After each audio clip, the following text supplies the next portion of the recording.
Hello and welcome. Today we are here to talk about the fourth episode of The Last of Us. Well, I'm not so happy with the opening scene. As I stated before, the Ellie portrayal of the show feels kind of insincere to me and at times like off the line. And in this scene, she did the Ellie characters did strike me as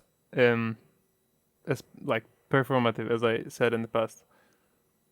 They kind of made her like she uh, like consciously acts as a kid. I think acts like a kid, and it feels for me kind of unnatural. But um, I am also not claiming that the behavior the behavior we see here is like generally out of character for an ordinary kid of this age. Like I guess she's 14 years old. The character is 14 years old, but it just doesn't strike me as Ellie. And I am not talking about Bella Ramsey. I am talking about the character portrayed by the like showrunners, either Craig Mazin or Neil Druckmann, or they work together. I mean, she is in love with this gun, the character they are portraying in the show. It's just weird for me. The, the like this was a great scene. I think it works both in the way of showing the development between the characters and also gives in like while you're watching the show, you probably like wonder, doesn't that gasoline decay throughout time? Like 20 years passed since gasoline producing companies stopped working, and what you have is not that fresh. Like whatever you have is at least 20 years old. So, and these fuels break down with time, and show addresses that problem to like kind of that helps with the suspension of disbelief, I think. And also, I really like the joke book they use in this episode. It comes up two more times, and I think in the previous video I've said that now Joel and now we should start seeing Joel and Ellie like getting closer, and this book was used as a tool to show that development of relationship in this episode. I also like the like jokes themselves. I think they're nice picks. The counterpart of this scene, the one in the video game, is like a great scene. However, I think that it's executed badly in the show. This may be due to like both the direction and it, I think this time around the problem may be with Bella Ramsey. They probably didn't want her to like watch the same scene from the video game, like or mimic it, etc. But maybe if I hadn't seen the one in the video game, this scene wouldn't bother me so much. But as things they are at the moment, I didn't really like the way they executed the scene. It feels kind of rushed and kind of make believe. I don't know. It didn't come across as sincere for me. The production quality in this episode was also amazing. I mean, these are all stunning shots. When you dwell on it a bit much, however, it starts looking fake, especially like I think you can see my cursor. Oh my god, my camera is not there. Wait, let's fix that.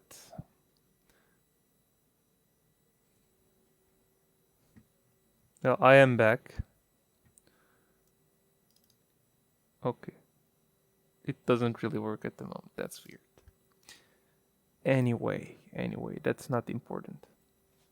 I will be positioned here. You can see me. Yeah.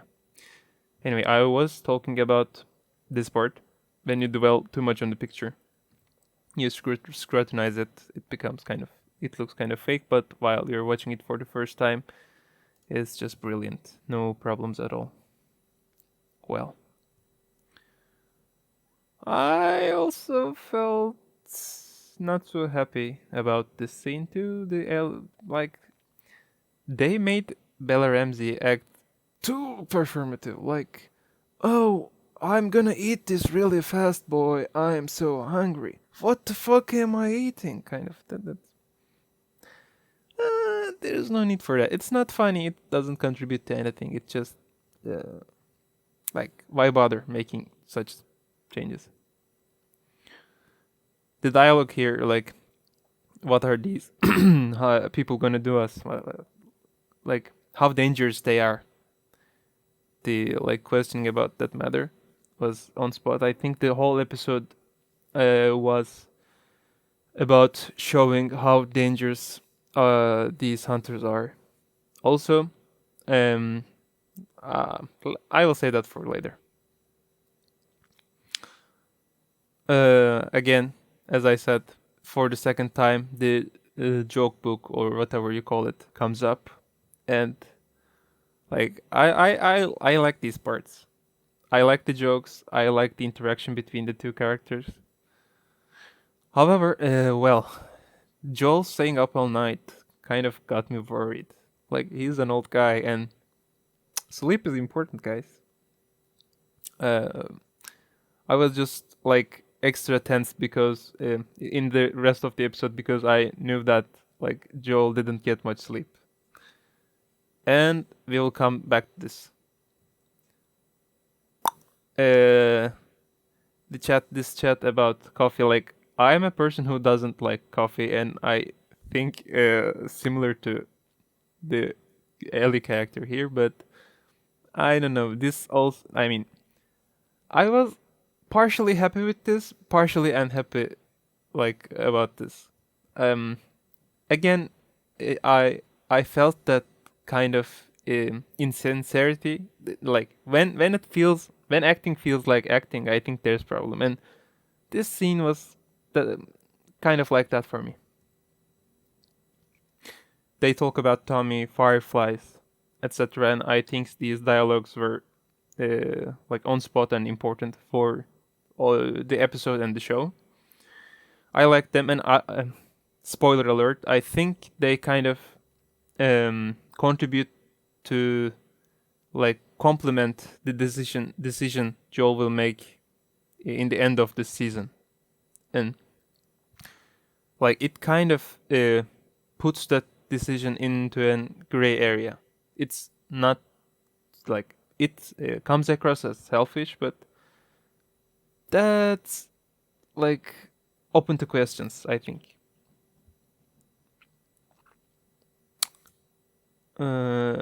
Also, I think this line is also important. Your cargo.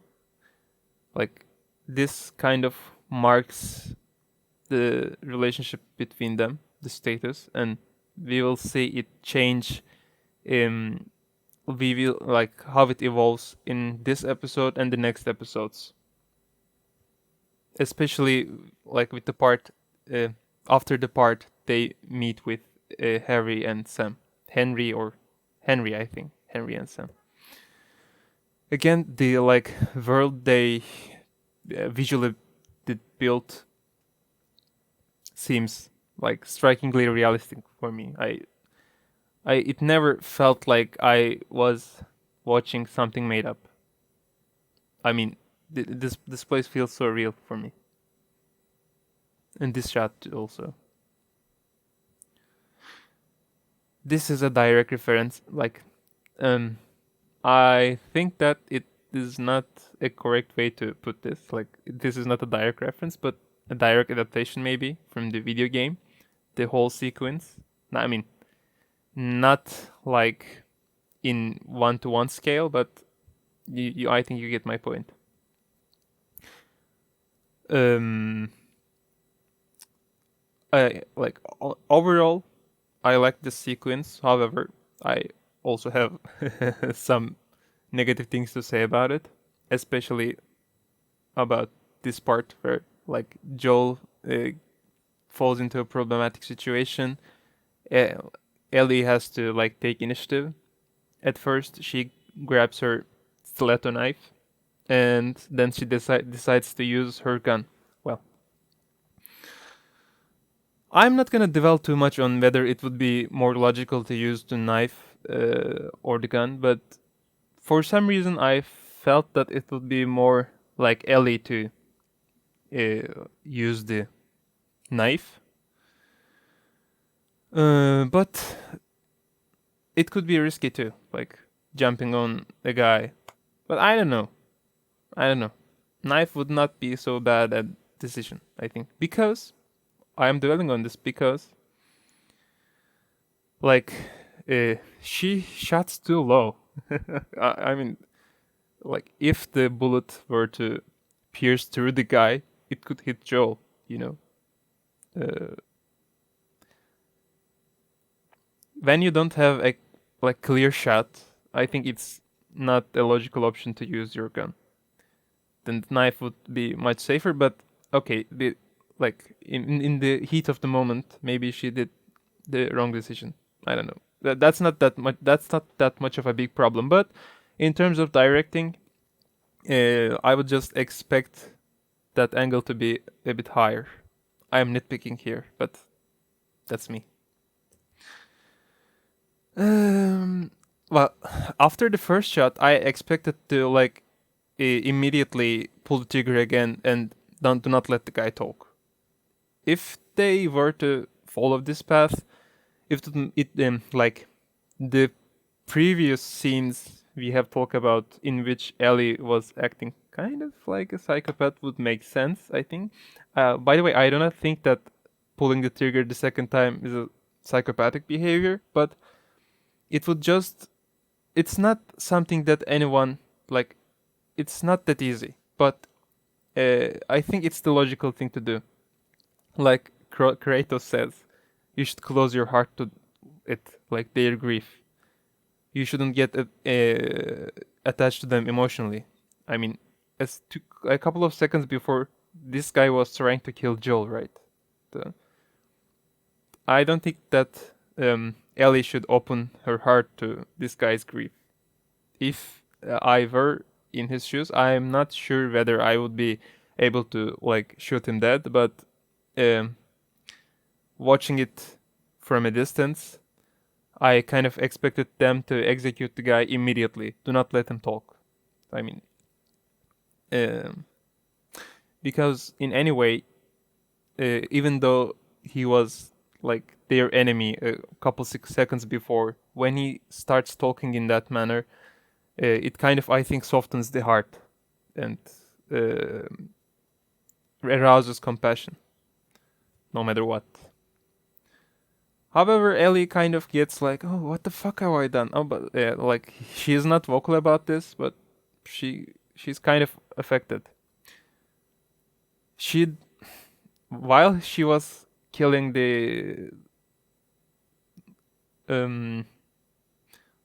did we call the infected who were not clickers hunters or runners? Like, you know that you remember that infected who were stuck in a collapsed part of the building under lots of rubble, etc.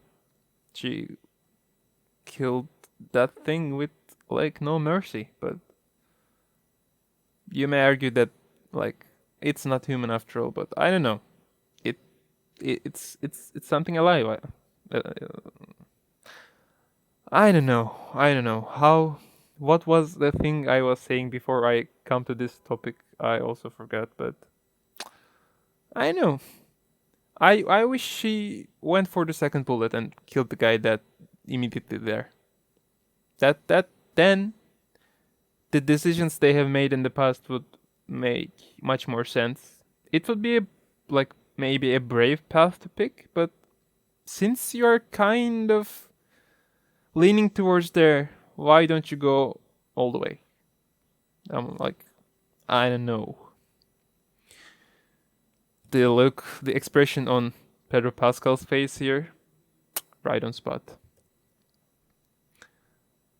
I will touch upon a specific detail here. Joel, while he kills the guy, doesn't use his gun. He uses the knife he got from him instead. Like, even in that situation, he's rationing, and I think it's the logical thing to do, and it's very Joel to do that. And like Ellie's kind of crying. I don't know, man. Again, production quality, amazing. But these prop guns, they look too much. They too much look like toys. I think look too much like toys. I'm not a fan of them. Hmm. I think like there. I think one may have too much to say about these scenes, but I will try to be as brief as I can. I'm not a fan of the scene. Okay, like everything is wrong at some point, etc. Like these two have a beef of their own, and also have kind of an intimate relationship, but I don't care much about them. I don't know. They're not like Bill and Frank for me. And I am not a fan of this actress too. I am also a fan of the show Yellow Jackets. I really like it. However, also in that show, I am not a fan of the acting style of this actress because I think that she kind of plays the same role in whatever show he like stars in. And the character we see here is like very similar to the one I have watched in Yellow Jackets, and I just don't like that. It kind of disturbs my it kind of prevents me from suspensing my disbelief, I think. But this is quite subjective. I'm not arguing that she is objectively a bad actor or something like that. I just don't I'm not a fan of her. It's just that. However, I have an objective problem. Like I actually these are not problems at the moment, but they may like you know how vitamin D works. You acquire provitamin D from the food you eat. Then for that provitamin D to turn into vitamin D, you need to get enough sunshine. These problems here are like provitamin D at the moment.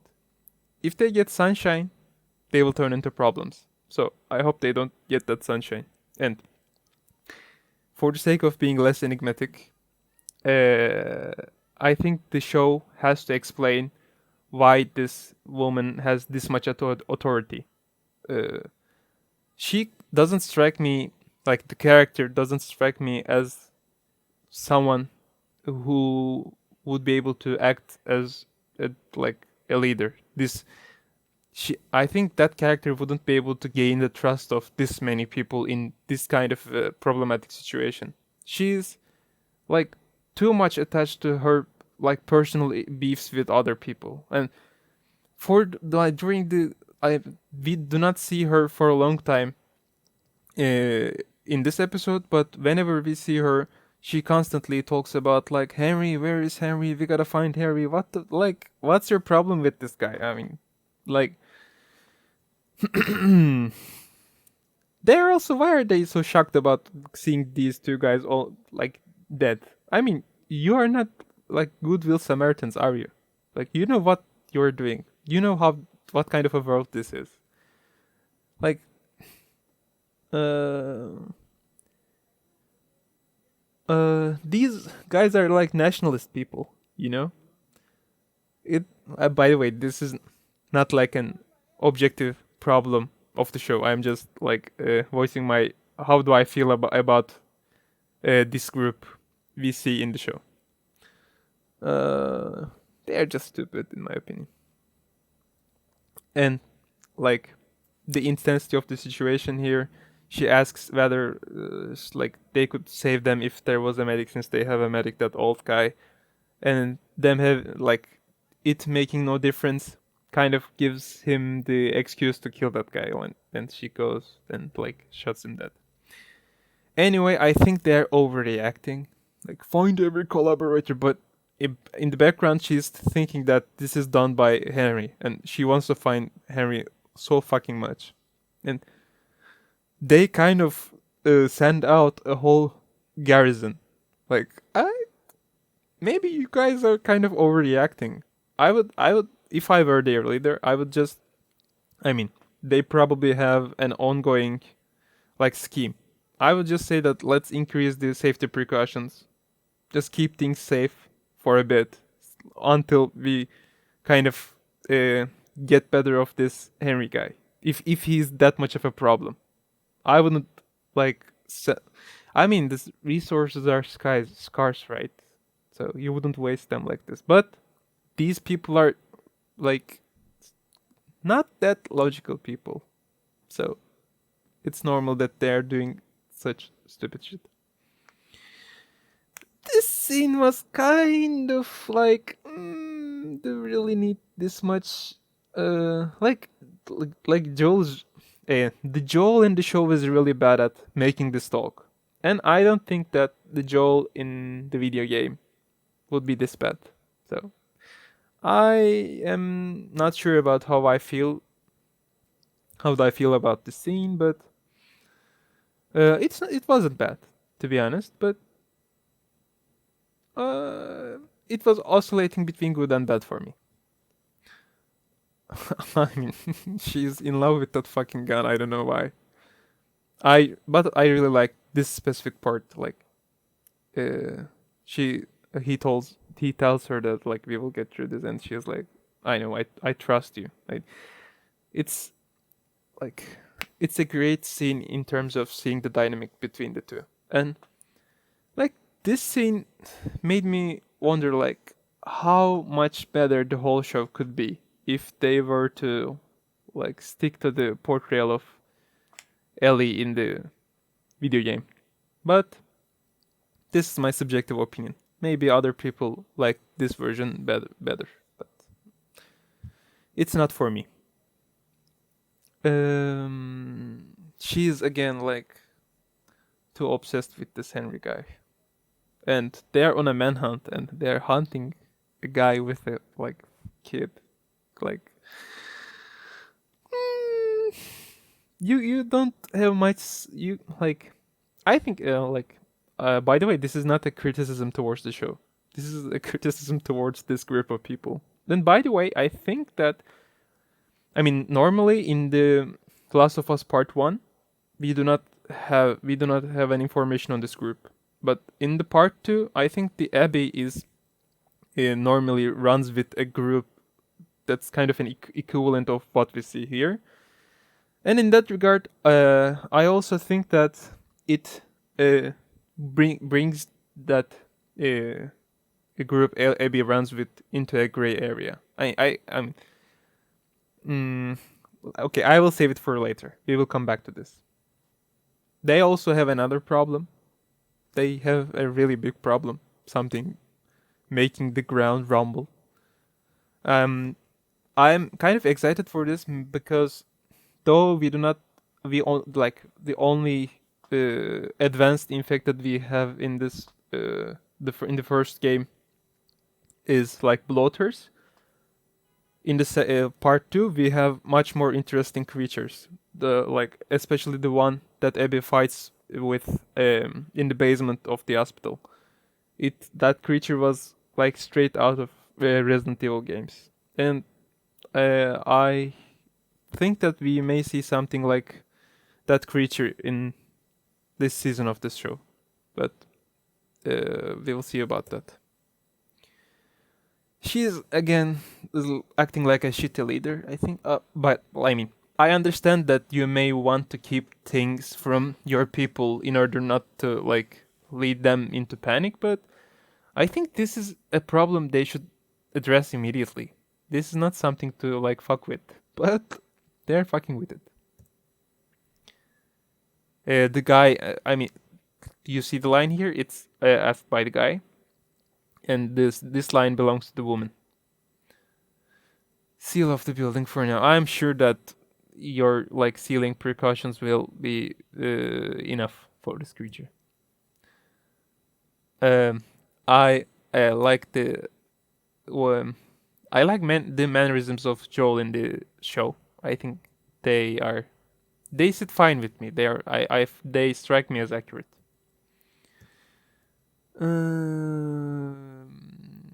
I also like the dialogue here, like how far up you're gonna go, and Joel is like as far as I can make it. I like the all the jokes about him being an old man because he's an old man. Like that's why I was worried when he didn't get much sleep the other night. The dialogue here is kind of like directly taken from the game, and we learn that Joel is not a goodwill Samaritan too. Like he's also in that gray area. He has done some bad things for the sake of surviving. Let's flash back to the first episode when they were kind of trying to escape the whole situation. They didn't take that family into the truck, the family with the kids into the truck. So my guy is a survivalist. Anyway, in this scene, for a moment, I was like, "Is something happening to Joel?" I'm kind of sure that nothing will happen, nothing like too critical will happen to him until the end of this season. But they're kind of portraying him like, you know, the scene in which Bill says to Frank that like, "I'm old, I'm satisfied." I think the first season of this show is kind of uh, like consciously showing Joel as an old guy to make his like spoiler alert, make his death in the second part maybe less hurtful. I don't know. I they HBO might be kind of scared um, about the backlash, but I don't know. They killed many important characters in Game of Thrones, didn't they? That's their thing. But I don't know. The Joel here is kind of actually, as a fact, the Joel we see in this season is older than the Joel in the part one, part one of the video game. And for a fact, if I'm correct, he is at the same age with the Joel in the part two. So it makes sense that he's like this old guy. 56 years old, you little shit. He takes some precautions, which strikes me as smart. But by the way, for the third time, that joke book comes up and it gets me again. I really liked it, and like I think it worked well in the way of showing the improved emotional dynamic between the two protagonists. I think we can call them that. Anyway, that precaution doesn't work.